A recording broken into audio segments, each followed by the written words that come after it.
Actually, it's not mine, but Yeah. I got it for the show, and it's so easy to use because you can just go to Shift, Yeah. have your channel rack, your instrument, your sequencer, and just if you see that, it's like loading it up immediately. So this is Tech with Jack Spade Productions, and I'm here to interview my good friend Kevin from FL Studio. How you doing, Kevin? What things do you guys have today for? First of all, thanks for interviewing me and Appreciate it. taking interest here at our booth at Amazon. And I'm interviewing right now, so These are great. thank you for stopping by. They are great. They Oh are. my gosh. You put the vintage warmer on anything. Could you say that to the mic? You put the vintage warmer on anything. Oh, he thinks we're PSP. Anything. Oh, BS. Yeah. Wow. Thank you. Thank you. We appreciate it. Have a good one. That's it. Thank you, sir. So, Kevin, that's what you were saying. That happens all the time. Does Okay. it? Yeah. That is the weirdest thing I've ever experienced. No. Yeah, A so, couple years ago, we had a guy come in. Uh-huh. He had like an FL chain. Yeah. He came in, got into his knee, started praying. are you I am serious? serious. Oh my God. Yeah. Okay, so this product, I'm sorry. I just want to figure out, this looks really awesome. FL Key, is that what it is? FL Key Yes. Mini? Correct. How does it work? What's new about it? What's good about it? What's bad? Well, there's probably nothing bad about it. There's nothing bad. There's nothing bad about any of our Yeah. products. Yeah, I don't believe so, but continue. So this is a little controller that basically it maps out to I'm loading up a session right now. Yeah. And what you're going to see is that whenever I load up my channel rack, all the colors in the pads are going to change to match the instruments. Okay. And when I switch from shift to instruments, you're going to get the instrument track. If it's a drum pad instrument, it's going to show you the colors in the pads. If it's a key instrument, it's going to show you the keys there as well. Okay. You can also access the sequencer, the plug-in, the mixer volume, and the mixer pad. Wow. And you also have 2 custom options here as well. Yeah. And then you can use the channel rack page modes to go up and down, watch. Go up and down. Yeah. Go up and down the channel rack or go up and down the instruments selection, okay? So selecting different patterns Yeah. or a sound. It could be both. So right now we're in channel rack mode, right? Uh-huh. So selecting the first 16 channels, right? 60 channels. Yeah. Then if I go to down here, I'm skipping by 8 usually. Yeah. Nice. Very nice. Right. So then I can play back certain instruments. It's a little bit quiet. But you guys get the point. Yeah. If I were to have an MPC open right here, Uh-huh. let's load it up. You got a lot of plugins, Kevin. Yep. If I press shift and go to instrument mode, Yeah. this matches to the drum pads over here. Okay. Yeah. See that? So that matches this? Yep. Oh, nice. So Look now- at PC. Awesome. If I go to the next one, it's clear, right? Uh-huh. Let's take another one. Let's do this one. Let's see the samples load. Yeah, I know. Yeah, because it has my presets from my other computer, so they Yeah. might not load. Do you use that PC often? Yeah, actually quite a bit. Whenever I'm making like house music, I always have it. I know some producers do. I do like it. Yeah. There you go. See, so it changed again. So it's mapped to me, right? Uh-huh. So then you can Go ahead. easily access all these keys. Let me change the audio See system. how the keys feel. They're very soft. I like the softness of it. This feels, let me see. It's a light product. It's really, Yeah, it's actually quite a lot. And what's really cool about it also is that it's quite flush. Uh-huh. Because a lot of times you have like these big pitch and modulation wheels. Yeah. And when you try to put that in your backpack, Yeah. clip onto something. Yeah, Right. exactly. Yeah, No, so I it's- agree. yeah. So what's the price point for this? I believe this is like around 120. 120? And I think it also comes with the FL Intro Okay. or FL Awesome. Fruity Edition. Nice. Yeah. Very nice. Yeah. They feel the keys. The keys feel a little small, but they're still pretty nice. Yeah. Let me load up a FL keys right there. A little springy. But this would be great to like take in the studio, especially like if you have a small book bag. I would love to have something like this to just knock out a really cool idea. Yeah. I don't really know how the modulation feels until I like play with it, but Yeah. it's a really cool concept. And I agree with you on the that piece catching on. And it is really annoying, especially for like consistent keyboardists and stuff like that. Is there a preferred interface for FL Studio? Well, not really, because it depends on what you like, right? If you want something a little bit softer, Yeah. I would get a Focusrite because it's a little bit more dull, right? Yeah. A little bit warmer. But if you want something that's more clean, get like a Behringer, an RME, something like that's a little bit more clean cut. Okay. Yeah. I have an Apollo at home, an Apollo Twin, personally, and I love it. They're getting that Dolby Atmos compatibility up there, right? I will when it comes out. Does that have a lot to do with like immersive? Yeah, because they're really, really pushing it. Yeah, they are, yeah. especially here at NAMM. And I'm really excited about that. I'm really wanting to like soak that up and try to use that, not try, but use that into like my production. Yeah. I would love to do that with FL Studio. I think that would be really awesome. Yeah. I don't know if, is there anything that FL Studio pushes towards that focus? So right now you can use the Adobe Render. Okay. Put it inside FL and then send it out to the renderer. The render's in its own app, so you do have to buy it. Okay. Yeah, but basically, it makes it so that the tracks that are coming out of here Okay. are able to be like put in that format for Dolby Atmos. Yeah. So you think Okay, about it awesome. like a container, sort of.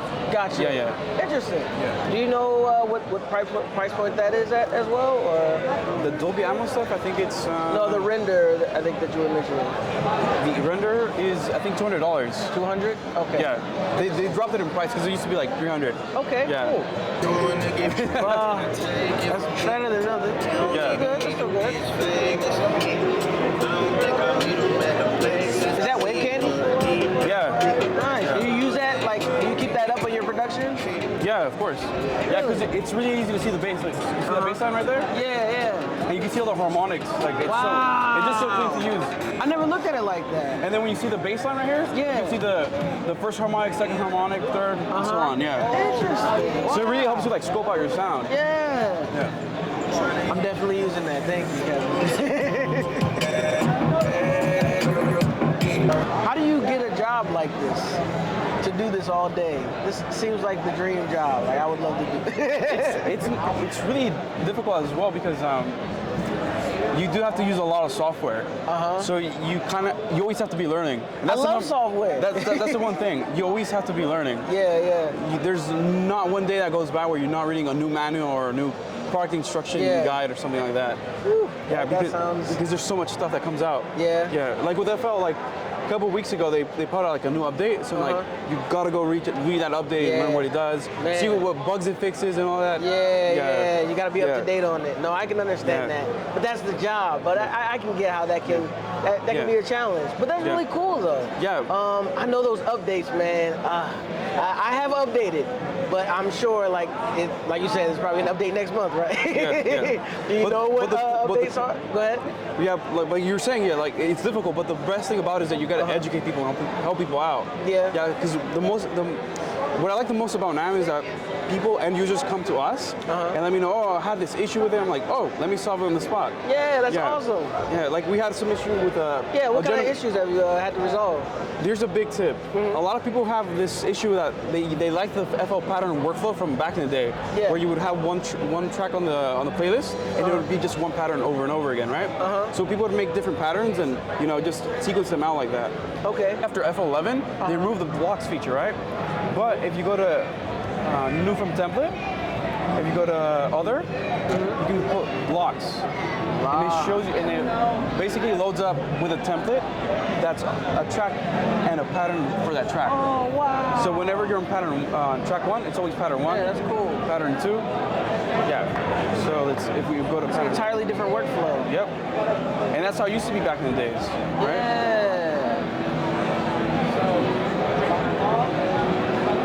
I believe my production partner produces like that. I know he used to, definitely. Yeah. And I've seen other producers, use that format as well.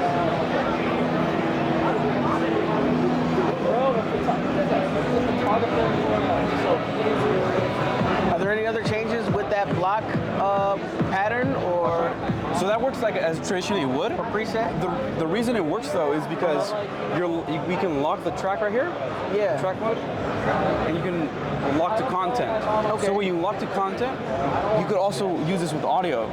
So if you wanted to have like a vocal and only the vocal on the track, and you never want to accidentally put something on there, you can lock the content on that track. I see. So, yeah. So it's not exactly a new feature, but it's something that people don't really like. No, they're not aware of. Or, So that's one question that I get all the time. Really, like how to lock the how to lock it and how to use the pattern workflow. Interesting. Yeah. Really? Yeah. I don't use the feature often, but I know it's there. And I know it is helpful. Because there are plenty of times I'm just kind of like moving around, accidentally miss something, and you don't catch that until like halfway through the song. Yeah. You know, so I can see how I'm going to start using that, Kevin. Thank you. Yeah. Do you have any other tips? Any other new features that are The Lux verb. The Lux verb? It's amazing. Help me, please. I'm looking for a new verb. Let's boot up the record and then I'll show you. So basically, the idea is this. How many times have you set up a reverb on a different channel and put a compressor on it to duck the vocal or to duck sounds, right? I know what you mean. To clean up your mix a little bit. Yeah. So we wanted to make a tool that did that for you, but also give you the option to gate. Okay. Yeah, or expand the signal. So nice. You can get these swooshes, or you can get these staccato gates for like snares, right? What does that sound like? Let me show you right here.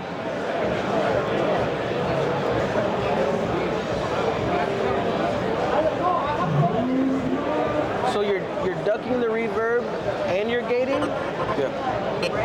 Just trying to make sure I understand. Show you. They don't even need to be as famous as me. I don't think I'll be them at the places I be. So this is a track drive with the reverb, now with the ducking preset.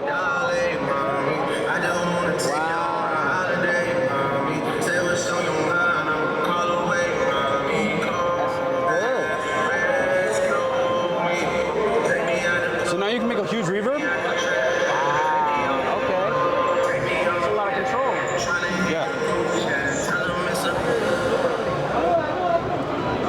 So now you got this nice glide into the reverb. And you can set it up to your liking because you can change the decay, the scale, and the threshold. Yeah. And then you can do the opposite. You can make it do gate.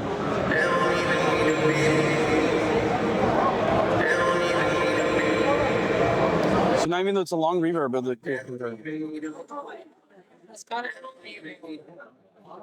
right? So it's quite helpful. Yeah. That's awesome. Yeah. That sounds really good. And does this come with intro? What version does it come with? I believe it comes with the signature edition. Signature edition. Signature bundle. Yeah. Gotcha. Yeah. Awesome. Well, it sounds amazing. And this is the new plugin FL21. for FL21? Yes. Awesome, man. I'm definitely checking this out. Of course. I'm excited, man. Thank you so much, man. I appreciate your time. Thank you. Thank you so much for interviewing us again and taking the time to be here. For sure, man. I appreciate you. Have a good one. You too. Enjoy the show. Thanks. Yeah.